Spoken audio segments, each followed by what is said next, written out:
It's happy times and places in which I, Toby Hadoke, try to accentuate the positive when commentating on a Doctor Who story chosen by a friend of mine, and I have to guess what their favourite things about the particular story are.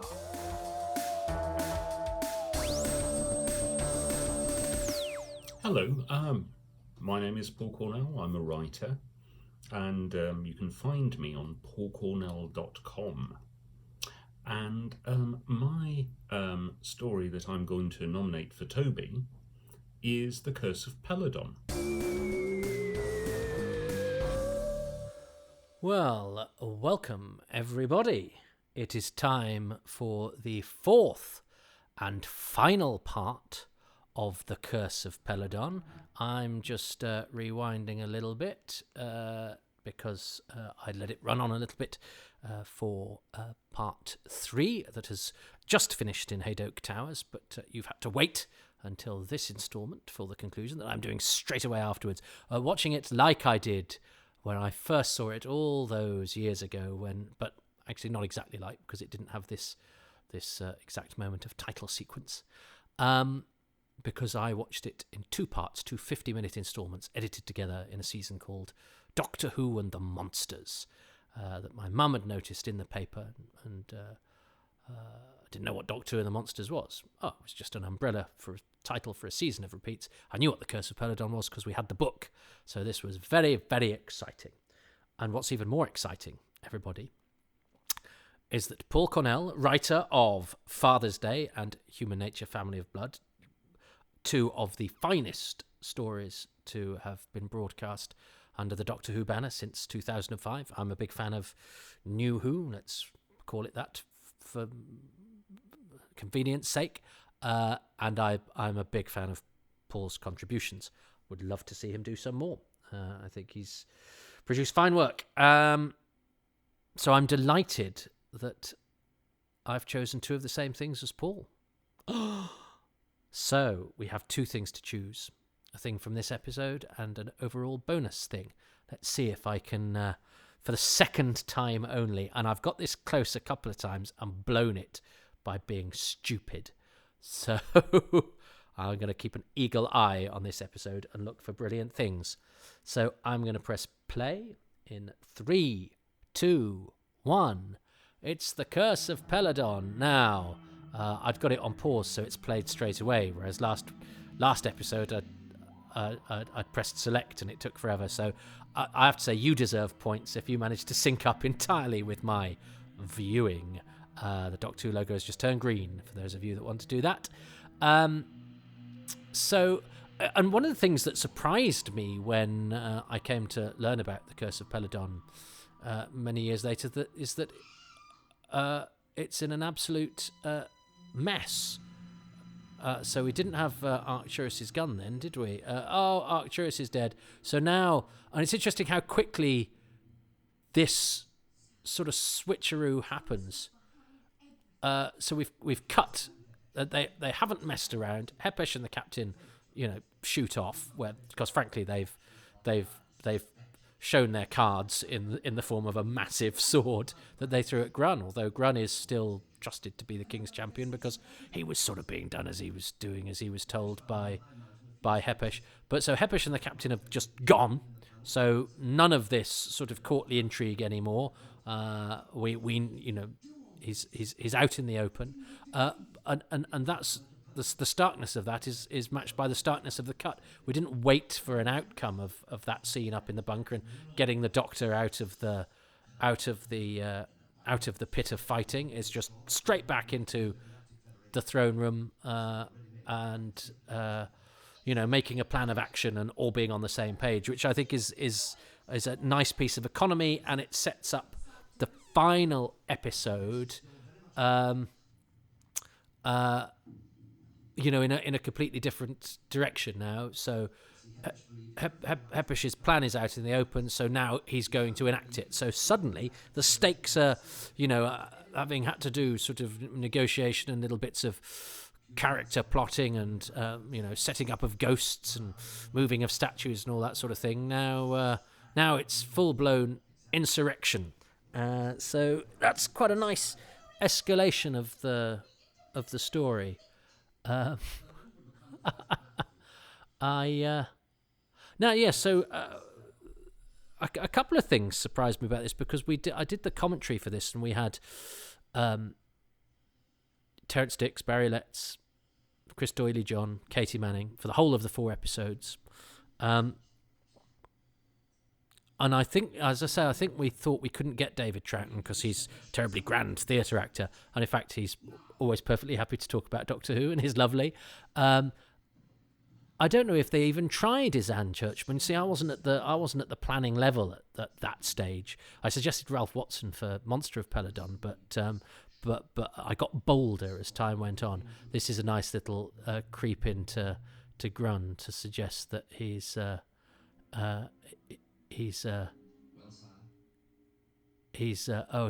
colluding with the Doctor, but actually he's not, is he? Because he might be doing something with Peladon. I like the little moments with Grun where you know that Grun is a good guy, but you also know he's prone to do as he's told by Hepesh.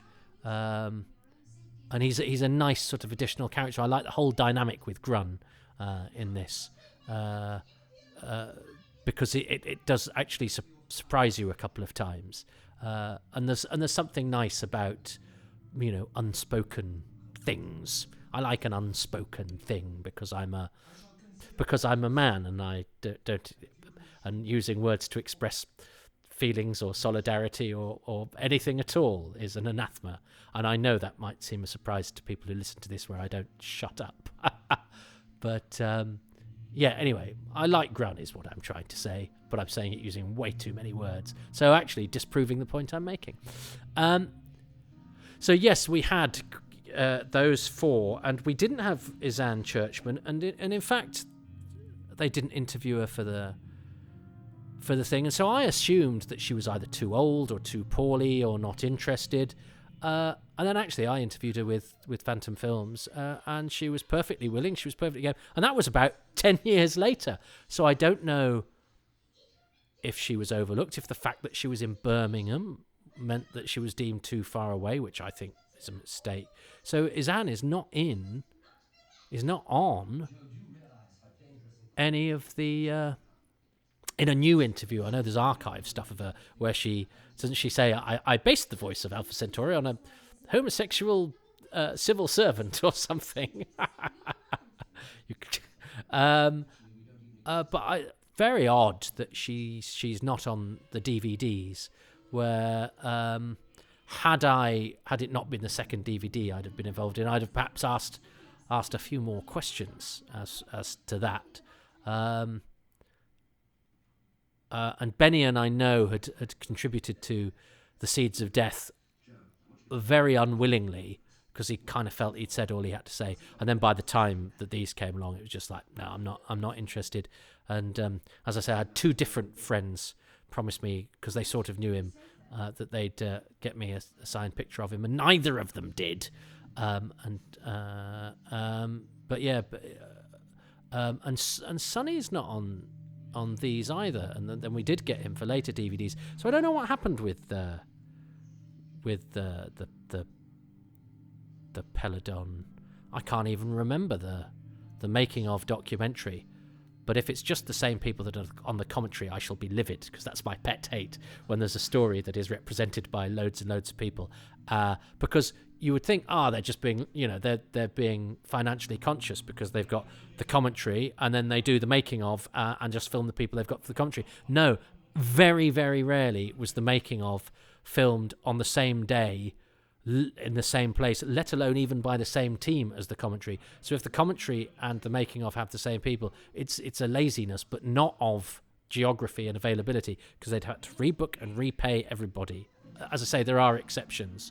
I love Grun, and I love all this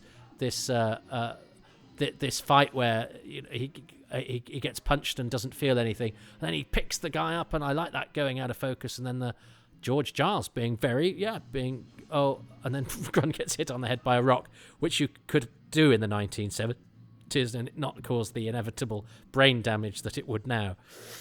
But I like that sequence with Grun because it's everything that's good about him. He tries to get Hepesh, he fails to be understood, so he tries to drag him along. Then he has a fight where he's impervious to the punching, picks a guy up, stands bravely, and then gets hit on the head by a rock. I love the way that... See, this is a brilliant thing about democracy. Has to be unanimous. And we go, well, that's a good thing. But then they intimidate Alpha Centauri. And you go, well, we only like that because they've made Alpha Centauri vote for what we want. If it was the other way around, we'd cry foul. And that's democracy in a nutshell. Not playing fair is all right if it gets the result I want because, well, I'm on the side of good. And this is where most political discussions are terribly flawed at the moment because everybody seems to think what they think is right and should be achieved by any means necessary, which is not what democracy is. and I'm afraid both sides of most of the arguments happening at the moment don't seem to be able to take an objective view. But objectively there, Alpha Centauri was basically bullied into voting. So that was imposed democracy, which is an oxymoron. And of course, this is wonderful, of course, because Joe's platform is a fairly fragile one, i.e. she's not a princess from Earth. Oh, and then we've had the whammy of going, oh yeah, and you're going to marry King Peladon. And she's sort of been painted, so she's in two corners at the moment. She's in the corner where that she's painted herself into that she's a princess from Earth, and everybody else has painted this other corner that's got flowers and wedding bands on it.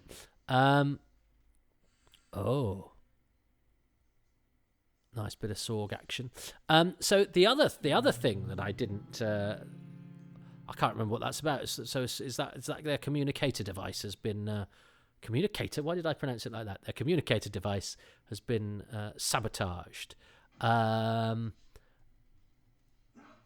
Grun is a bit like Lassie, isn't he? Oh, what do you mean Hepesh has fallen down a well?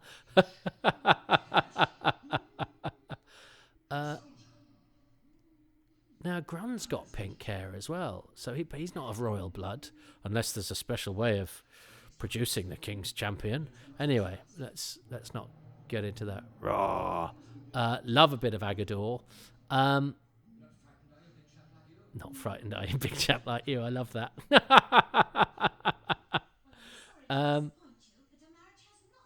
Yeah, quite right. I like the fact that she's put on a slight princess hoity-toityness there, hasn't she, as well? It's like, I'm a princess, don't you know? So what's this Sorg? Islia.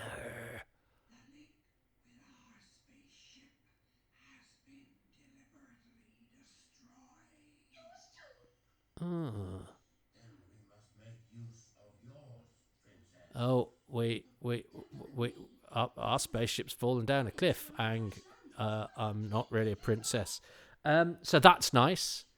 The good guys are suddenly sort of besieged. So for all the power that they represent, they are actually only representatives. So in a sense, it's like a load of ambassadors have been kidnapped and now being held in the embassy. It's sort of Who Dares Wins with John Pertwee as Lewis Collins. So it's a sort of civil war, and I seem to recall the sword fight here being a pretty. Oh yeah, so and that's difficult because these guys would have been actually serving with each other not that long ago. Yeah, no arms before the king, but you could kill your mates who you used to stand guard with just by accident of the fact that they're the ones guarding the palace and you're the ones not. I just find that a bit mean. This is brilliant. The conversation that Islia and Joe try to have while Alpha Centauri hassles Sorg, who doesn't know where to look. I love Alpha Centauri. One of the great. I think both Islia and Alpha Centauri are really excellent Doctor Who characters in every respect. Writing, performance, conception, everything. This is a great sword fight. really hard to do in a studio. It's nicely and a lot of sword fights in Doctor Who look crap because you have to be quite careful in a studio. There's a lot of people here. You can hear the metal of the swords. It's like a proper stage fight. Clearly by people that sort of know what they're doing, and there's the odd thrust as well, which is especially good, seeing as you can't really hide anything because everybody's got rather a lot of flesh on display. Is that Peter Brace? Sorry, I played Spot the Stuntman. Never spotted him before. Might not have been. And I love the disappointment that he has, because he's essentially, his dad. I mean, he's not. He's his high priest, but he's his mentor. You've become a stranger to me, and I like the fact that, and none of it's there's no sort of hatred between either of them, even though they're completely at odds. I think it's quite a sort of mature depiction of difference of opinion. In fact, they conduct themselves rather better than I would say our politicians do today. So there's something to be said for a feudal medieval system. No, but but at least there's even though Hepesh is deeply flawed and hypocritical, he at least he conducts himself with some semblance of honour, although that's even more hypocritical. You could argue, I suppose, that at least today's politicians are honest in their dishonesty, but I actually prefer it if the ship of state at least is guided with some sense of ceremony that makes it seem like it's doing things properly. But maybe maybe I'm easily distracted by ceremony. I don't know. It's not, anyway. This isn't a political podcast. This is a Doctor Who podcast. He's got a wonderful voice, hasn't he, old Jeffrey Toone? And yes, and I keep meaning to say, so because I was so familiar with The Curse of Peladon, I was quite surprised to discover, I think episode 3 didn't have to be baked in order to be rescued. Maybe it was episode 2 that it was in such a mess. And I think this is all reverse standards convention. So it's an American print that has slightly less clarity and fluid movement than the original would have done. But actually, I don't necessarily think that does these stories a disservice. It makes them just seem slightly more filmic in a way. Much as I love the beautiful immediacy and cleanness and sharpness of the image of videotape, I accept this as a compromise, but I also accept that means that these things don't look quite as they would have done the reverse standard conventions episodes as the ones that we have in their on their proper videotape. So the Pertwee interestingly is a weird menagerie of different styles, just because of where we retain them from. But I know that, and are we going to have a big old zoom? Yeah, it's a slightly. Oh, that's a decent zoom. Oh, and this is the source of the great holy flaming cow anecdote that Barry Letts wrote in Doctor Who: A Celebration. Terence Dix stole in the DVD commentary. And if you don't know the anecdote, I'm sorry if I've told this in one of the previous episodes. It was a couple of weeks ago that I was watching, or last week. Short-term memory is the first to go. But basically, on the original take, when Agador walked in, the extras basically didn't pay much attention. And Lenny Mayne said, "This big bear's walked in. You wouldn't just go, look at it and not say anything. You'd look at it and say, 'Holy flaming cow.'" And of course, some dignitaries are being shown round BBC Television Centre, and they walk in as soon as everybody turns around on take 2 and shouts in unison, "Holy flaming cow," although "Holy flaming cow" is of course, a euphemism for more colourful language. That's the anecdote. Barry Letts tells it in A Celebration. Terence nicked it. In the commentary for this. store by is yours now. I always think you could do a slightly better line than you set so much store by it. See, that seems a little prosaic to me, but Jeffrey Toone does it well, and it's terribly, terribly sad, and he puts a hanky over his face, and it makes me want to cry. I think that's really nice. Oh, they're waiting for you. Oh, Joe, you know I love that. I love that, because she's going, this is what you have to do. You're the king. They're waiting for you. This is your role, and that's what I mean. I think about politics is that sometimes you have to be sort of more than human. You have to be your role in politics, and if that means showing a bit more decorum, not being snipey, not being insulting, not swear, whatever it is that you do, that makes the office of state. That gives it the grandiosity that it needs in order to make us respect it. I think that's all part of it. That's why I don't like politicians squabbling like the rest of us on Twitter or whatever. They should be better than that. And again, I love this I love this bit that the king that the commander gives him the sword to say, slay me, I've been bad. God, I'm a sucker for that sort of thing. And I love the way he says, Your Majesty. It's really moving. It's a kind of... Yeah, but that is... I love the way he does it. Your Majesty, as if he's saying, just thanks for sparing my life. I think there's a lot unsaid in that. I think that's wonderful. Although, wiping the memory of this from our history books is a bit like, so that's propaganda then, isn't it? That's never trust the paperwork is what they're saying. But I was, because Terence Dix not only nicked the anecdote, he nicked Barry Letts's euphemistic use of the phrase "holy flaming cow," which is, of course, not what Lenny Mayne said. Although a friend of mine did write to Nina Thomas from... This is how Doctor Who fans are funny sometimes. He said, and she'd answered the question about Lenny Mayne saying, "No, I thought he was lovely, actually." And I said, "Oh, what question did you ask then that she's refuted?" And he said, "Oh, well, I wrote and said Lenny Mayne was by repute a foul-mouthed Aussie who swore at inopportune moments. Did you was he awful to work with?" And you go, "No, you've interpreted a really nice, fun anecdote about Lenny being a bit sweary when some dignitaries were coming round and turned it into a really negative thing."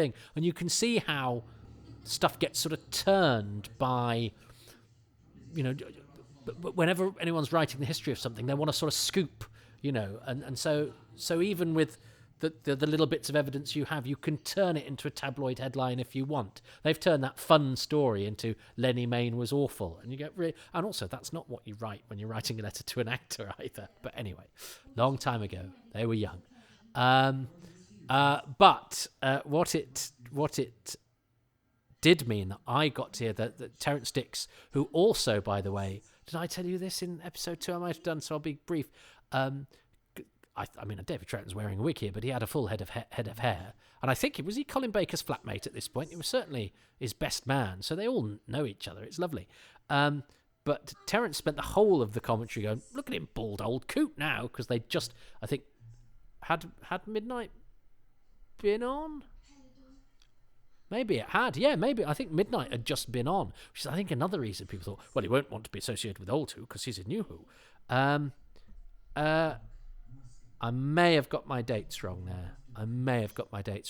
But certainly David Troughton had been in something where he was, to quote Terence Dix, a bald old coot. And he kept saying it, and it's not in the finished track at all. So Mark Ayres has clearly got a bin somewhere where he's got the phrase bald old coot. And I say that as a bald old coot myself. And as I say, I'm quoting lovely Terence, who had a full head of hair right to the end. I loved the King Peladon and Joe kiss. That was as racy as Doctor Who got, and I was totally believing their love story, and was sort of a bit disappointed that she didn't go with him. I would have happily... I buy their relationship. I totally buy their relationship. But obviously, as a fan and as a viewer, I want Jo to stay. But I know she'd have been happy with King Peladon. I think Katie Manning acts it absolutely beautifully. The pair of them do.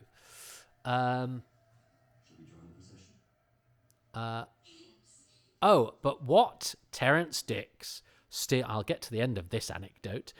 Well, not quite yet. This is Wendy Danvers. As I record this, Wendy is in her early 90s. I've met her a couple of times. I've had a Chinese meal with her. She used to live, I think, next door to Hannah Gordon. She lives in the same sort of 15-mile radius as Mr. and Mrs. Ollis from The Three Doctors. So I think that the Lenny Mayne rep all live within quite a small area of each other. And actually Bernard Cribbins as well is not far from them. But she is one of the few people who says Doctor Who, and she gets the close-up at the end. But she was an extra in the canteen in the bill, Wendy, so she's not always had credited roles. But what she gets in Doctor Who for her tiny appearance is not only does she get to say Doctor Who, but she gets the final close-up, which I think is fabulous, seeing as she hasn't been in it at all. And it's the Waiting for Godot, except Godot has turned up at the end, and she plays Amazonia. But the end of my anecdote is that when episode 2 finished of the commentary, and Terence Dix had said, "Holy flaming cow," several times, and Barry Letts was a gentleman, so he didn't go, "Oi, you've nicked my anecdote." He just very quietly, note to self, bleep this in a minute. He just very quietly said, actually, what he said was "Holy Beep, bing, beep.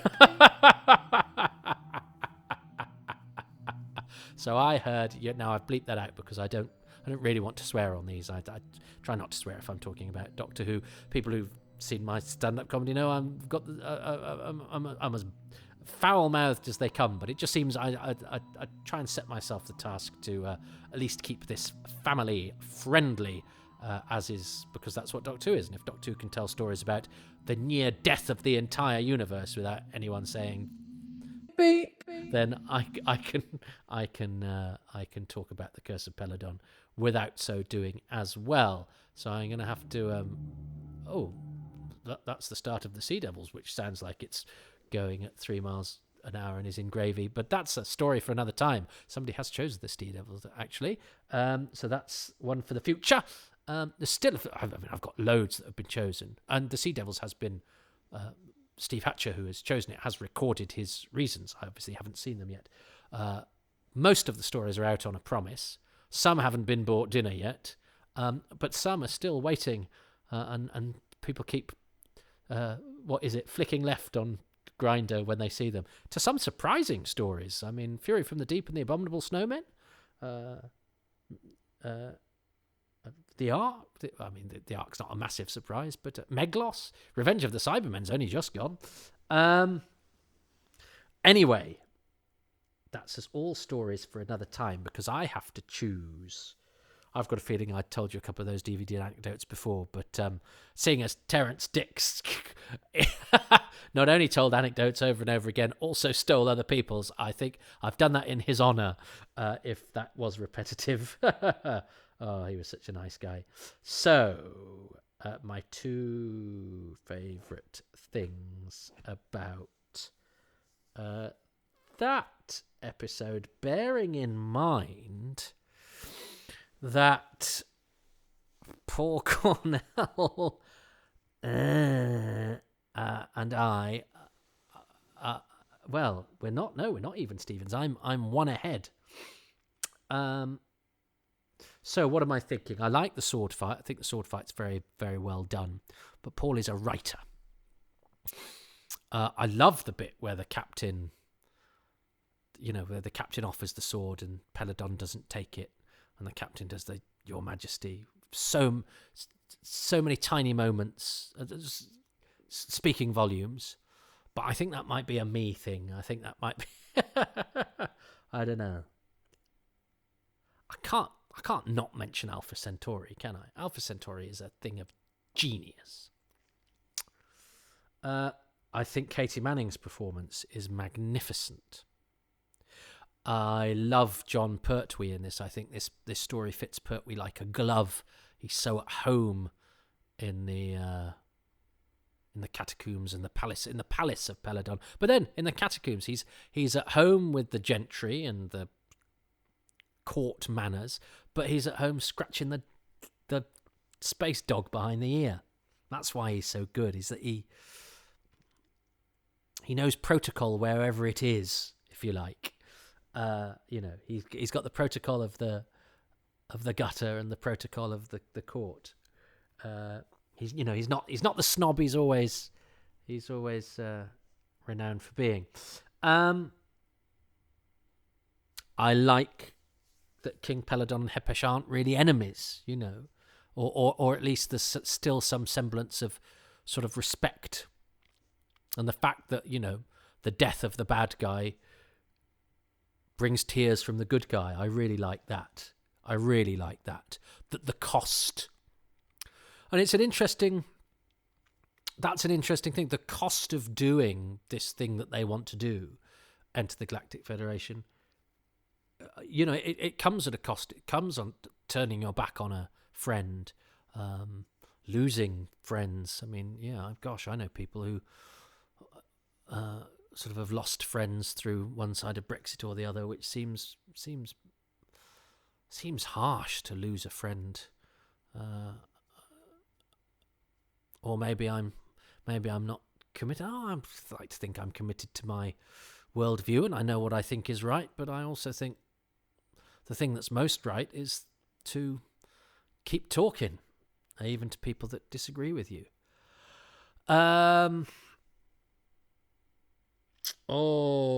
This is almost worse than having nothing to lose, because it's at that point now where I feel a bit sick, because I know that whatever I commit to, I've got the other side of my head going, yeah, but what am I not choosing that? What if I don't choose that? And that is the thing. It would almost be better to be 3-0 down, because then I could just choose and not worry. But I also know that Islia is one of Paul Cornell's favourite characters in Doctor Who. But he's chosen the Ice Warriors being good. Can he do both? I loved Katie Manning's performance in that last scene and the bit between her and King Peladon, but we have already done their thing. Oh. I'm going to choose... This is so hard. I mean, well done, Curse of Peladon, for having so many things. I'm going to choose Alpha Centauri. I mean, it's slightly political there, just because Alpha Centauri is so good. Part of me thinks Paul can't not choose Alpha Centauri. And I'm going to choose the fact that, it's not goodies and baddies, the respect between Hepesh and Peladon, and that's a nod to Jeffrey Toone and David Troughton as well, who both do an excellent job. But I feel, I've been slightly unfair on the regulars there, because this is definitely one where I could easily have chosen one, other, or both of the regulars, who I both think are excellent in this. But I'll put myself out of my misery. So the relationship between Hepesh and the King, the fact that the bad guys aren't bad guys. And I suppose I could sort of include the guard captain being honourable at the end in that bit as well, if I want to have my cake and eat it. All that chivalry stuff. That's not chivalry. All that, what it is, isn't it? Yes. All right. Whatever that is. And Alpha Centauri. That's easier to say. Let's see what Paul says. And finally, from episode 4, my favourite thing is Sorg's sonic cannon, which was majorly interesting to me, fascinating as a small child, and that interest continued on to the presence of the Ice Warriors in the Doctor Who magazine comic strip and their weaponry within, and indeed in the first role-playing games I created when I was little, which often had Doctor Who and Blake 7 things in, and Ice Warrior sonic cannons were very important in those. Before we get onto the bonus thing, so we're now 2-2. I was nowhere near Sorg's sonic cannon. I do like Sorg's sonic cannon, and I think I do prefer the sonic cannon to the handguns. But I think that's because the first I knew of Ice Warriors and guns was them having a sonic cannon, and it is a rather special thing, isn't it? But I was nowhere near that, so I'll let Paul have that. So we're on a knife edge. Let's see what he chooses. But to be fair, he could still choose either of my things. And if I might be allowed another thing, my bonus thing is the novelisation itself, which is a thing of beauty. And I read it so many times in my youth, and the warmth and comfort and sense of joy it gave me back then is incalculable. And I think it's very well written by Brian Hales. And I think it's got a very nice atmosphere. It brings over the events of the story with a much bigger budget than was seen on screen. Oh, well, I'm gutted. I mean, to be fair, I'm not that gutted because at least he didn't choose any of the other things that I listed. So is that better? That is better. It doesn't feel any better now. But in the cold light of day, if he'd chosen two of the other things I mentioned, it'd be like, why didn't I choose those? But I didn't even consider choosing the Sonic canon or the novelisation, which are both things that I think are well worthy of choosing, and I think I should maybe think outside the box. But I'm gutted, Bernard. Bernard, my dog's looking at me. You look at my disappointment to you. Yeah. Cleda Partha Menin Clatch.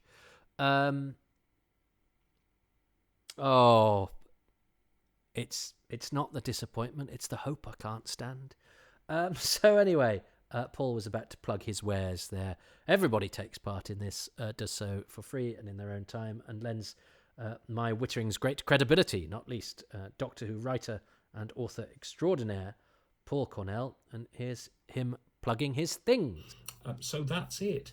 Also, I'm on Twitter as Paul_Cornell, and I'm the co-host of the Hammer House of Podcast. Have fun with this one, Toby. Bye.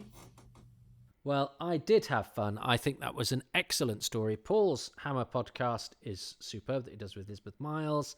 And you know, if you're looking to get a break from my ramblings, repeated anecdotes, and tedious facts about actors you'd not even noticed, listen to Paul's Hammer House of podcast.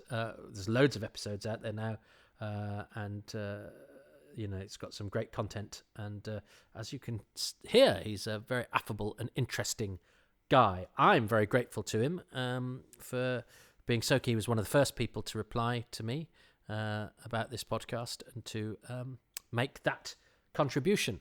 And he's made me, well, not made me, but he's led to me watching and really enjoying The Curse of Peladon. So I hope you did too. I'd kind of like to watch it again without some git talking all the way through it. You have that option, so I'd advise you so to do. It's much better that way. But for me, and I hope for you, Peladon was the very definition of a happy time and place. Until next time, bye-bye. Thank you ever so much for listening to Happy Times and Places, which is presented by me, Toby Hadoke, and my special guest this time around is Paul Cornell. You know him, and he's at paulcornell.com. He's on Twitter at Paul_Cornell, and do check out his Hammer House of Podcast.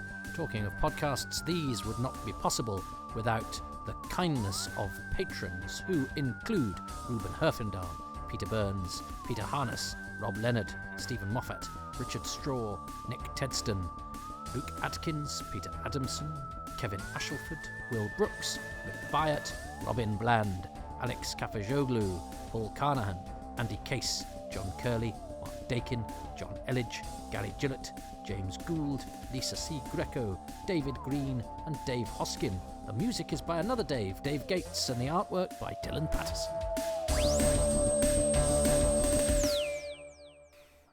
That's 3 Daves in a row. Makes you sound like a rather Dave-heavy podcast. Well, there's other Dave, proper Dave, and musical Dave, I guess. Listen, if you would like to join their number, the patrons, not the Daves, although if you're called Dave, I'm happy to take, what's the collective noun for a Rodney of Daves? That's one of the best lines in the whole of comedy, when because Trigger in Only Fools and Horses calls Rodney Dave, and then when Rodney has a baby, Dell has a baby, they're considering calling Rodney. He says, you're going to call it so and so after my mum, or if it's a boy, they're going to call it Rodney. And Trigger goes, who's that after? And Rodney goes, well, me.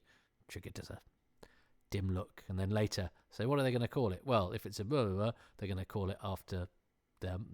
If it's a girl, they're going to call it Blurdy Blur after their mother. And if it's a boy, they're going to call it Rodney after Dave. So, well, look, if you... I'm sure there's no any Fools and Horses podcast where they do that properly.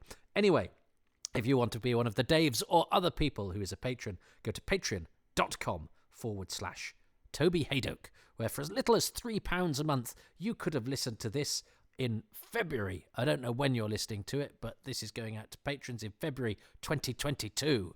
And you get advance releases, bonus goodies, and the chance to chitter-chat and do some other things. The tiers, as I say, start from as low as £3 a month and go up. I mean, you can give me £1 million a month if you want. Nobody has yet. Be the first. Or if you don't want to get tied to a month, but would still like to occasionally throw the odd shekel my way, you can go to kofi.com/Toby Hadoke, where you can just do whatever you like, whenever you like. But that is all very much appreciated, and I'm grateful to everyone that has and continues so to do.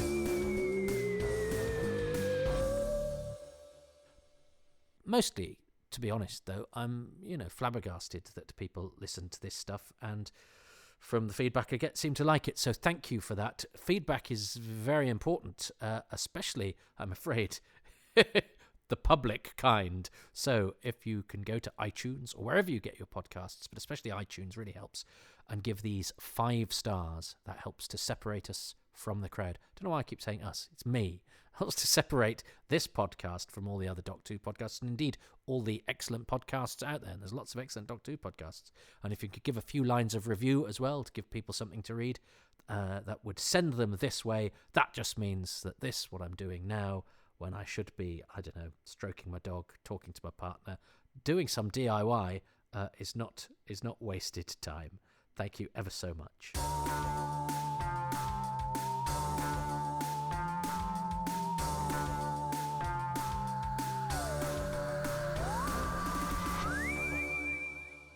It's actually been a rough day in Whoville today as I record this on the 24th of January. The news has come through of the death of Spencer Chapman, who designed Dalek Invasion of Earth and the Space Museum, and Valentine Palmer, who was a lovely chap who was Monia in Day of the Daleks. He died a couple of weeks ago, but the news has been announced today. And I'd done Who's Round interviews with both of them.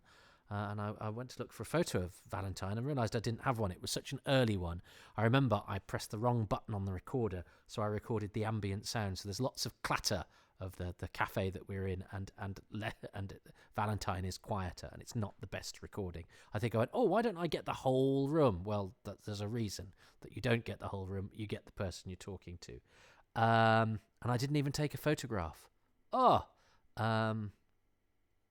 was very, very early days. Look, in the grand scheme of things, that's nothing, is it? But I was lucky to have met the fellow. But yeah, I need a souvenir. We need the trinkets, don't we? Very silly. Anyway, so what a day in Doctor Whoville. But the other side of that is that my guest on the show is a Doctor Who writer. Mustn't take that sort of thing for granted. Thanks to Paul for giving his time, because, he's legitimate, whereas I'm just an anthropomorphized anorak. But, well, look, I quite enjoyed doing Curse of Fenric, but it's a sad time where our heroes are a dwindling resource. I'm lucky to have met so many. And I'm lucky that you guys listen to this stuff. Otherwise, I don't quite know what I'd do with my time. I suppose I'd just... if a character actor dies and nobody's there to report it to the internet... Where character actor dies and Toby doesn't notice. Does that mean whatever? Ah, dear. Okay. Bernard's asleep. I need to cut the hair between his paws. He doesn't like me doing it, but he'll get arthritis unless I give him I have to do drive-by snippage. So I might try and do that before I go to bed. Night.